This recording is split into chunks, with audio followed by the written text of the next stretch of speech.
গাজওয়ায়ে হিন্দ। গাজওয়ায়ে হিন্দ এটা এখন hot cake Bangladesh. সবকিছু নিয়ে রাজনীতি হয়, এটা নিয়েও রাজনীতি হয়। গাজওয়ায়ে হিন্দ মানি ভারতবর্ষ বিজয়ের যুদ্ধ সংক্রান্ত হাদিস। বাংলাদেশের মাহফিলে, বাংলাদেশের কোনায় কোনায় প্রত্যেক জায়গায় মাহফিল করে আমাদের উলামায়ে কেরাম প্রত্যেক দিন গাজওয়ায়ে হিন্দ করতেছে। ভারতবর্ষ জয় করে ফেলবে, হ্যাঁ, কালকে পরশু। তো আমরা চাই যে আমার নবী সাল্লাল্লাহু আলাইহি ওয়াসাল্লাম যে কনটেক্সটে কথাটা বলেছেন, আমরা সেই কনটেক্সটে বোঝার চেষ্টা করব। গজওয়ায়ে হিন্দ সম্পর্কে যে হাদিস শরীফগুলো এসেছে এবং অসংখ্য মানুষ আপনারা যারা দেখবেন, আমি অনুরোধ করব আপনারা আমাদের এই কথা নিজেরা শুনবেন এবং প্রচার করবেন, যাতে উম্মত মিসগাইডেড না হয়। সম্মানিত উপস্থিতি, কিয়ামতের পূর্বে আমার নবী সাল্লাল্লাহু আলাইহি ওয়াসাল্লাম বেশ কিছু ঘটনার কথা বলেছেন, যে ঘটনাগুলা ঘটবে। আমরা যেটা জুমার মসজিদে শুরু করেছি, আলামাতে সুগরা আলামাতে কুবরা, ছোট আলামত বড় আলামত। আমার নবী সাল্লাল্লাহু আলাইহি ওয়াসাল্লাম আলামত বর্ণনা করতে করতে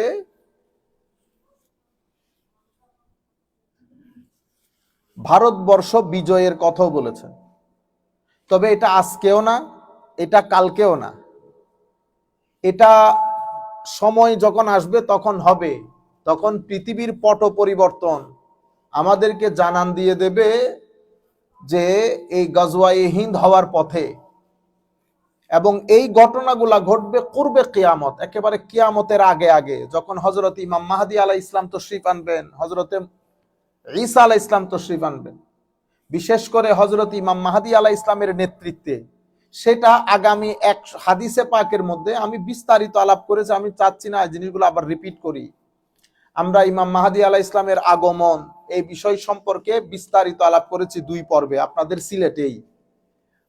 প্রায় আমাদের 3-4 ঘন্টার খিতাব আছে। এক খণ্ড বোধহয় সিলেটের হবিগঞ্জে করেছি, আর এক খণ্ড কুমিল্লা বরুড়া কামিল মাদ্রাসার মাঠে ওদের মাদ্রাসার সভা উপলক্ষে করেছিলাম। তো সেখানে আমার নবী সাল্লাল্লাহু আলাইহি ওয়াসাল্লাম এই সংক্রান্ত যে কথাগুলা বলেছেন, সেটা আস্তে আস্তে এখনো অনেক দেরি। সেটা 300 বছরও হইতে পারে, 500 বছরও হইতে পারে, 700-800 বছরও হইতে পারে। সিচুয়েশন তো এখনো পরিবর্তনই হয় নাই। ওয়েস্ট থেকে এখনো পর্যন্ত নেতৃত্ব কর্তৃত্ব ইন্ডিয়ার কাছে তো যাই নাই। এখানে তো পট পরিবর্তন হবে। চীনের মধ্যে এখন চাইনা ফাইট করতেছে, ইন্ডিয়া ফাইট করতেছে to come on to the stage. এবং আপনি টেকনোলজির দিক থেকে ইন্ডিয়া ইভেন আমেরিকাকে ছাড়িয়ে গেছে ধরতে গেলে। আমেরিকা যার কারণে তাদের ইউনিভার্সিটি গুলা তারা চাচ্ছে যে ব্রাঞ্চ অফিস গুলা ইন্ডিয়াতে খোলা হোক, আমেরিকা। তো এখন আবার চাইনা স্টেজের মধ্যে আসতেছে। এখন তো ক্ষমতার পট পরিবর্তন হচ্ছে। কিন্তু আনফরচুনেটলি এমন এক জাতি আমরা, বাংলাদেশের আনাচে কানাচে প্রথম শুরু হয়েছে ইমাম মাহাদিকে নিয়ে। প্রত্যেক দিন ইমাম মাহাদির আগমন হচ্ছে, এবং এই কাজগুলা বেশি করে আমাদের যারা বিভিন্ন ইসলামী সংগঠনের সাথে জড়িত, তারা ইসলামী রাজনীতির সাথে জড়িত তারা। আমরা এমনিতে মানুষকে কনভিন্স করতে পারতেছি না, তো আমরা আখিরাতের ভয় দেখাই আর ইমাম মাহাদির আগমনের ভয় দেখাই। আজীব। এবং টিভির মধ্যে কয় হাজার বার আসছে। কিছু ইমাম মাহাদি পাকিস্তানে আসে, কিছু ইমাম মাহাদি আমাদের বাংলাদেশে আসে। ইন্ডিয়া এখনো ইমাম মাহাদি থেকে বেঁচে আছে। কিছুদিন আগে ইমাম মাহাদি তশরিফ আনছেন ইন্দোনেশিয়াতে।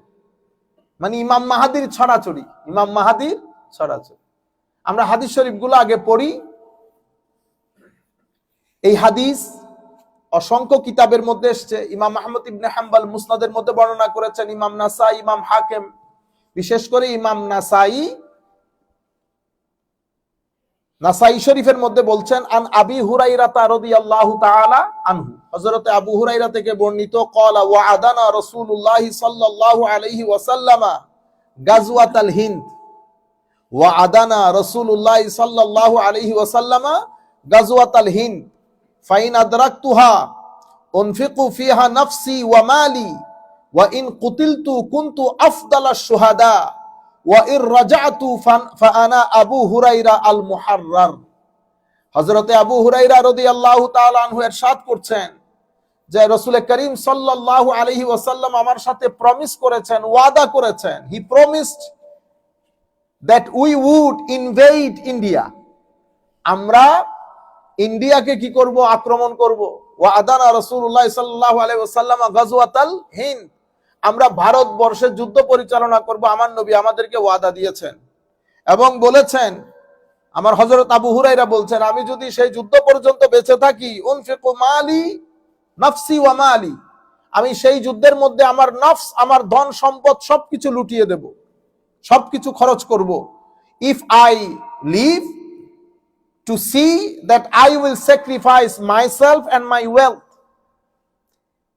Wa in qutiltu kuntu afdala shuhada, if I am killed I will be one of the best of martyrs, আমি যদি ওই যুদ্ধে শাহাদাত বরণ করি তো আমি সবচেয়ে উত্তম শহীদ হব। ওয়া ইন কুতিলতু কুনতু আফদালা শুহাদা ওয়া ইন রাজাতু ফাআনা আবু হুরায়রা আল মুহাররার, যদি আমি ওই যুদ্ধ থেকে গাজী হয়ে জীবন্ত ফেরত আসতে পারি তো আমি আবু হুরায়রা আল মুহাররার, মানে আল্লাহ রাব্বুল আলামিন আমাকে জাহান্নাম থেকে মুক্তি দিয়ে দেবেন, জাহান্নাম থেকে মুক্তি দিয়ে দেবেন। এটা এক হাদিস। এখন এই হাদিস যে আমার নবী সাল্লাল্লাহু আলাইহি ওয়াসাল্লাম কুরবে কিয়ামতের কথা বলছেন, তাহলে আমরা নাসাই শরীফের আরেকটা হাদিস দেখি। এটা 3172 বা 73 নম্বর হাদিস, এর পরবর্তীর 3173 নম্বর হাদিস, এরপরে 3175 নম্বর হাদিস পড়ি একই কিতাব থেকে। আন সাউবান মাওলা রাসূলুল্লাহ সাল্লাল্লাহু আলাইহি ওয়াসাল্লাম قال, হযরতে সাউবান রাদিয়াল্লাহু তাআলা আনহু, যিনি আমার নবী সাল্লাল্লাহু আলাইহি ওয়াসাল্লামের কি ছিলেন, গোলাম ছিলেন। শব্দ কি ব্যবহার হয়েছে, মাওলা রাসূলুল্লাহ, মাওলা রাসূলুল্লাহ। তো এই মাওলা মানে কি মাওলা? তাইলে আপনারা যাকে মাওলা বলেন, আমরা যাকে মাওলা বলি, যেই কারণে আপনারা হুজুরদেরকে মাওলানা বলেন। কি বলেন? মাওলানা। আপনি হুজুর গৌসুল আজমকে গৌসুল আজম বললে শিরিক হয়ে গেছে। তো হুজুর এই 3 টাকার মৌলবীরে, আমি 4 টাকার মৌলবীরে যে আপনি মাওলানা ডাকছেন, শিরিক হয় নাই? শিরিক হয় নাই। মাওলানা মানে কি? আমার মাওলা। আপনি আল্লাহরেও মাওলা ডাকলেন, আমারেও মাওলা ডাকলেন, তো শিরিক হয় নাই? শুধু হুজুর গৌসুল আজমকে গৌসুল আজম বললে শিরিক হয়ে গেছে। আজীব ভাই, আপনারা বুঝতে পেরেছেন? তাইলে মাওলা শব্দটা মালিকত্ব ব্যবহৃত হয়, মাওলা শব্দটা কৃতদাসত্ব ব্যবহৃত হয়। তো এখানে মাওলা রাসূলুল্লাহ, মাওলা রাসূলুল্লাহ মানে আমরা জানি হযরতে সাওবান আমার নবীর কি ছিলেন, কৃতদাস ছিলেন, গোলাম ছিলেন। তো হযরতে সাওবান বলছে, ক্বালা ক্বালা রাসূলুল্লাহ সাল্লাল্লাহু আলাইহি ওয়াসাল্লাম, আমার নবী ইরশাদ করেছেন, ইসাবাতান মিন উম্মতি আহরাজাহুম আল্লাহু মিনান নার, there are 2 groups of my ummah, আমার উম্মতের 2 গ্রুপ যাদেরকে আমার আল্লাহ জাহান্নামের আগুন থেকে মুক্তি দান করেছেন। 2 গ্রুপ যাদেরকে জাহান্নামের আগুন থেকে মুক্তি দান করেছেন। ইসাবাতুন তাগজু আল হিন্দা, এক গ্রুপ যারা ভারতবর্ষ যুদ্ধ পরিচালনা করবে, এবং ওয়া ইসাবাতুন তাকুনু মা ঈসা ইবনে মারইয়াম আলাইহিস সালাম, আরেক গ্রুপ যারা হযরতে ঈসা আলাইহিস সালামের সাথে থাকবে। তাইলে আমার নবী কি আজকের যুদ্ধের কথা বলতেছে? না না না। সময় আসবে যখন সিন্ধ মানে পাকিস্তান, হিন্দ, ভারতবর্ষ, পুরা ভূখণ্ড ইসলাম একেবারে চিরতরে মুছে যাওয়ার অবস্থা। হযরতে মাহদী আলাইহিস সালাম তশরীফ আনবেন। হযরত মাহদী আলাইহিস সালামের সৈন্যবাহিনীর সাথে হিন্দের সৈন্যবাহিনী মিলে সিন্ধ এবং হিন্দের মধ্যে আক্রমণ করবে। সিন্ধ, এখানে আপনারা শুধু গজওয়াই হিন্দের কথা বলছেন, গজওয়াই সিন্ধের কথাও তো আছে হাদিসে পাকের মধ্যে, শুধু হিন্দের কথা নাই। আপনারা বুঝতে পেরেছেন? তো সিন্ধ মানে পাকিস্তান, যুদ্ধ উভয় জায়গায় পরিচালিত হবে এবং এই ঘটনাগুলো ঘটবে। আমি বারবার বলছি আপনাদেরকে, আল্লাহর ওয়াস্তে জাতিকে বিপদগামী করবেন না, জাতিকে আপনারা মিসগাইড করবেন না। আমার নবী যে কনটেক্সটের উপর কথাগুলো বলেছেন সেই কনটেক্সটের মধ্যে আসতে হবে। আপনারা ছেলেগুলাকে উস্কে দেবেন, ছেলেগুলা ডান বাম সামনে পেছন না বুঝে পাগলের মতো পাগলামি করে। আল্লাহ রাব্বুল আলামিন আমাদেরকে হেদায়েত দান করুক।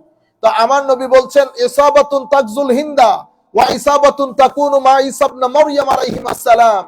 তো দুই গ্রুপকে আল্লাহ জাহান্নামের আগুন থেকে মুক্তি দান করবেন। এক গ্রুপ যারা হিন্দে যুদ্ধ পরিচালনা করবে ভারতবর্ষে, আরেক গ্রুপ যারা হযরত ঈসা ইবনে মারইয়াম আলাইহিস সালামের সাথে ওখানে গিয়ে যুক্ত হবে। তাইলে আমরা হাদিসগুলা দিয়ে, কারণ হাদিসগুলো এনেছো কিয়ামতের আলামতের অধ্যায়ে, কিয়ামতের আলামত অধ্যায়ে। তাইলে এগুলা কিয়ামতের মানে কিয়ামতের সন্নিকট যখন হবে তখন এই ঘটনাটা ঘটবে। এটা এই শতাব্দীতেও না, আগামী শতাব্দীতেও না, কারণ এটা মাহল তৈরি হবে। এখন মুসলমানদের কোনো আশা ভরসা আছে? আসে না। এটা হঠাৎ করে মুজিজা হবে না, হঠাৎ করে মুজিজা হবে না। পরিস্থিতি তৈরি হবে, ইমাম মাহদী তশরিফ আনবেন, উনি সৈন্যবাহিনী তৈরি করবেন, অতঃপর যুদ্ধ পরিচালনা হবে, অতঃপর সবকিছু আবার মুসলমানদের কর্তলগত হবে। এটা আমার নবী সাল্লাল্লাহু আলাইহি ওয়াসাল্লাম কিয়ামতের পূর্বের বর্ণনা দিচ্ছেন। আরো আরেকটা দুই একটা হাদিস শরীফ আমরা শুনি। হাদ্দাসানি খালিলি আস-সাদিকুল মাসদুক রাসূলুল্লাহ সাল্লাল্লাহু আলাইহি ওয়াসাল্লাম আন্নাহু ক্বাল আন আবি হুরায়রা রাদিয়াল্লাহু তাআলা আনহু ক্বাল ইয়াকুনু ফি হাযিহিল উম্মাহ বা'সুন ইলা সিন্দে ওয়াল হিন্দ, ইলা সিন্দে ওয়াল হিন্দ ফা ইন আনা আদরাকতুহু ফাস্তুশহিদতু ফাযাক ওয়া ইন আনা ফাযাকারা কালিমাতান রাজা'তু আনা আবু হুরায়রা আল মুহাররার। একই ঘটনা। হযরতে আবু হুরায়রা বলছেন, আমার প্রাণ প্রিয়, আমার প্রাণ প্রিয়, প্রাণ সকা আমার নবী মুহাম্মদুর রাসূলুল্লাহ সাল্লাল্লাহু আলাইহি ওয়াসাল্লাম ইরশাদ করেছেন যে ইয়াকুনু ফি হাযিহিল উম্মাহ বা'সুন, এই উম্মত যুদ্ধ পরিচালনা করবে, ইলা সিন্ধে ওয়াল হিন্দ, ভারতবর্ষ এবং সিন্ধু প্রদেশ অর্থাৎ পাকিস্তান, এই পুরা হিত্তার মধ্যে, আল্লাহর এই জমিনের মধ্যে আল্লাহর নাম আস্তে আস্তে মুছে যাবে। আবার নতুন করে এই জাতির মধ্যে গণজাগরণ তৈরি হবে ইমাম মাহদী আলাইহিস ইসলামের কর্মকাণ্ডে এবং নেতৃত্বে। তো ইয়াকুনু ফি হাযিহিল উম্মাহ বা'সুন ইলা সিন্ধে ওয়াল হিন্দ, সিন্ধ এবং হিন্দ, সিন্ধু প্রদেশ পাকিস্তান এবং হিন্দের মধ্যে, ভারতবর্ষের মধ্যে আমার উম্মত আক্রমণ করবে। তখন আবু হুরায়রা বলছে, যদি আমি পাইতাম, আমি শাহাদাত বরণ করতাম,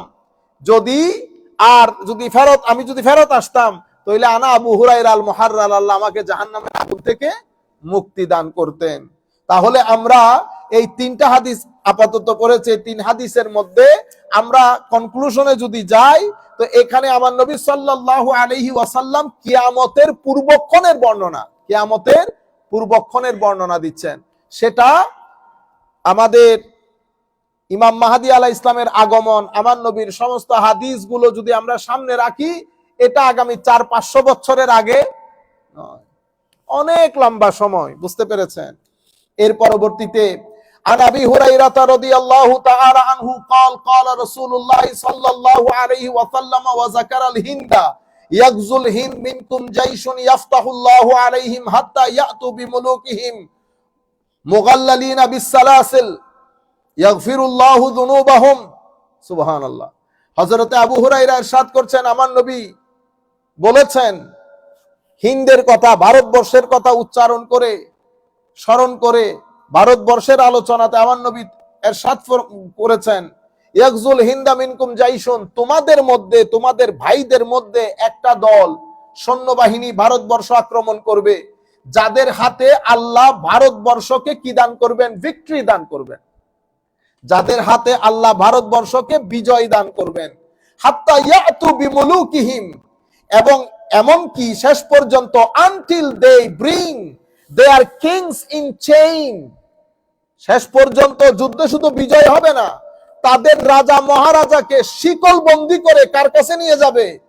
হযরতে ফায়াজিদুনা ইবনা মারইয়াম বিশাম, ভারতবর্ষের রাজাকে বন্দী করে শিকল বেঁধে ইন্ডিয়া থেকে হযরতে ঈসা বিন মরিয়মের সাথে ওই দরবারে পেশ করার জন্য সিরিয়াতে নিয়ে যাবে। সিরিয়াতে আজকে নিয়ে যাবে, এই সিরিয়াতে। ইন্না লিল্লাহি ওয়া ইন্না ইলাইহি রাজিউন। তাইলে আমি এই চারটা হাদিসের মাধ্যমে, আপনারা তো বুঝতে পেরেছেন আমার নবী সাল্লাল্লাহু আলাইহি ওয়াসাল্লাম কি বলেছেন, কিসের কথা বলেছেন। একটা হাদিস পাইলেন, বস বিসমিল্লাহ করে এটা ওয়াজ তাকরীরের মধ্যে গরম করতেছেন, এমন কেন করেন? হাদিস শরীফ আমার নবী এই বিষয়ক যা কিছু এনেছেন, আমি আরেকটা দুইটা বললে আপনারা বুঝতে পারবেন। ইমাম ইবনে কাসির সহ সমস্ত মুহাদ্দিসিন বলছেন, ওয়াকাদ গাজাল মুসলিমুন আল হিন্দা ফি আইয়ামে মুআবিয়া, মুসলমানরা হিন্দে আক্রমণ করেছে মুআবিয়া রাদিয়াল্লাহু তাআলা আনহুর সময়কালে। এখন এই যে গজওয়ায়ে হিন্দ, এটা কোন সময়ের গজওয়া? এটা কি হযরতে মুআবিয়া রাদিয়াল্লাহু তাআলা আনহুর সময়কাল, নাকি সুলতান মাহমুদ গজনবীর সময়কালের কথা বলেছেন?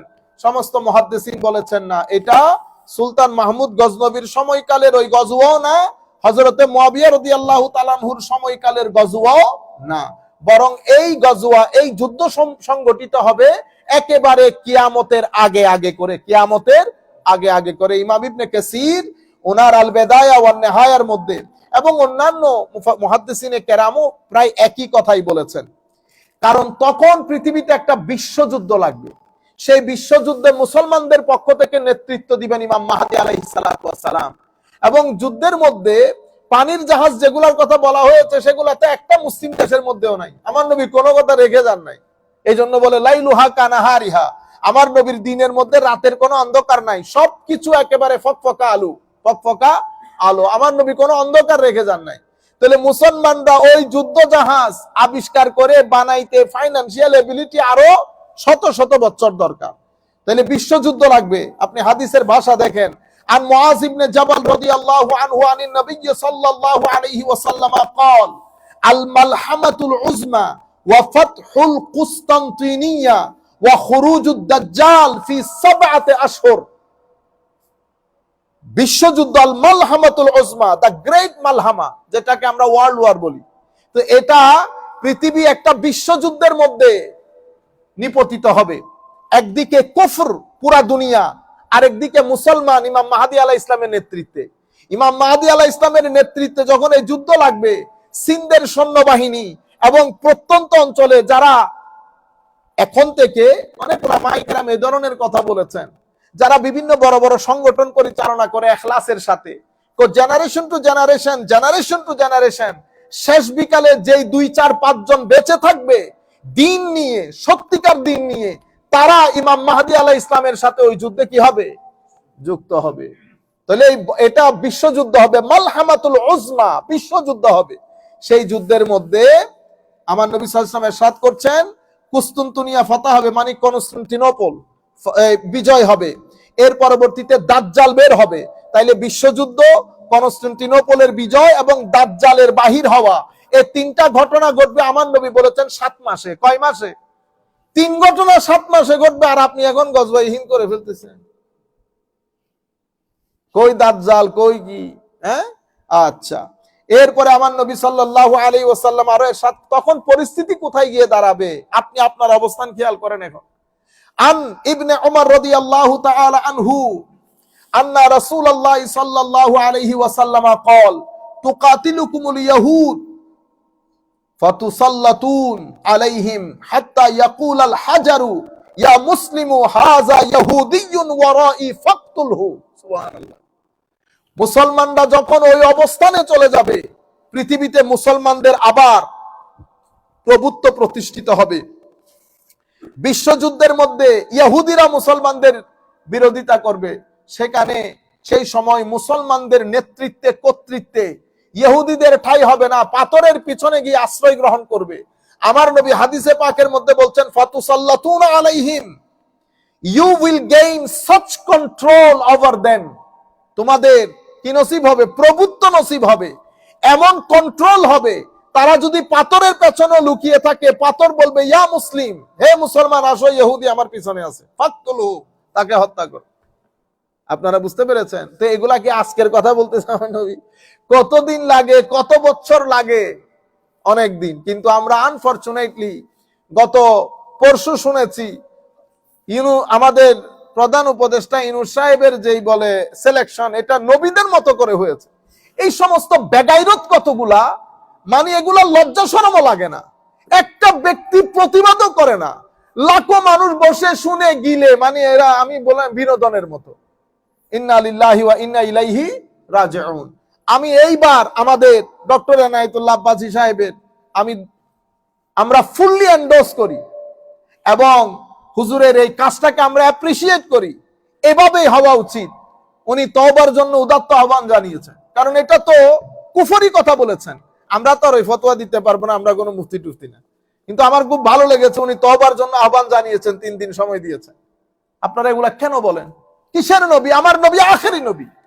আমার নবীর মতো করে আপনারা এই ডিএডি কথাগুলা বলে ভিজা ভিজা আস্তে আস্তে করে, আপনারা বুঝতে পেরেছেন, খলত মলত করে ফেলতেছেন সবকিছু।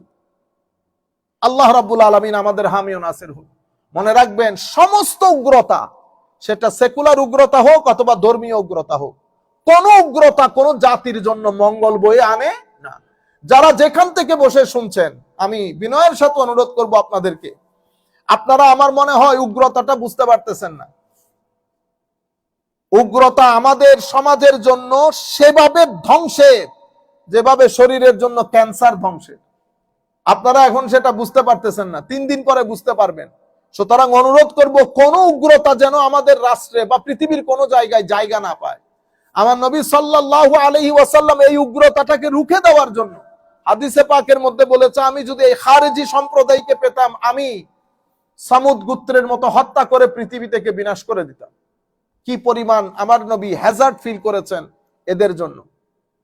এই সমস্ত এই উগ্রবাদী যাদেরকে ধর্মের মধ্যে খারেজি বলে, ইনাদের নাম কি ছিল জানেন? আমি আপনাদের দৃষ্টি আকর্ষণ করি। ইনারা নিজেদেরকে বলতেন আসহাবুত তাওহীদ ওয়াল ইতিদাল। আপনি না, আমি বলতেছি খারেজি, ইমাম বুখারী বলতেছে খারেজি, ইসলাম বলতেছে খারেজি, কিন্তু তারা নিজেদের নাম দিত আসহাবুত তাওহীদ ওয়াল ইতিদাল। এরা হচ্ছে তৌহিদপন্থী মডারেট মুসলিম। খারেজিরা সারা, এটা আমি আজকের কথা বলতেছি না, আমার নবীর জামানার কথা বলতেছি। তাইলে নিজের নাম দিয়েছে আসহাবুত তাওহীদ ওয়াল ইতিদাল, কিন্তু ইসলামিক হিস্ট্রি বলতেছে এরা খারেজি। কারণ দিন থেকে কি হয়ে গেছে?